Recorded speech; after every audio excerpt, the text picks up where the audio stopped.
बिस्मिल्लाहिमिनश्शैतानिर्रजीम बिस्मिल्लाहिर्रहमानिर्रहीम अस्सलामु अलैकुम रहमतुल्लाहि बरकातुहू रब्बी यस्सिर वला तुअस्सिर व तम्मिम बिल खैर।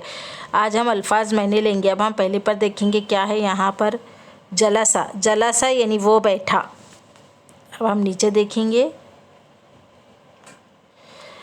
ज़हाबत, ज़हाबत यानी वो गई। अब हम नीचे देखेंगे क्या है।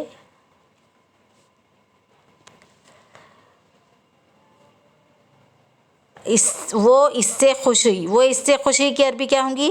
फरीहत बिहा, वो इससे खुश हुई। अब हम इसके बाद देखेंगे यहाँ पर अकलती, अकलती यानी तूने खाया, वाहिद मुअन्नस के लिए कहा गया है। अब हम इसके बाद देखेंगे खतफ्तु, खतफ्तु यानी मैंने तोड़ा। अब हम इसके बाद देखेंगे क्या है यहाँ पर। अल-क़स्साबु, अल-क़स्साबु यानी क़साई के लिए कहा गया है। आज हम यहाँ तक ही लेंगे। इसके आगे के एपिसोड में हम आपको बाद में बताएंगे।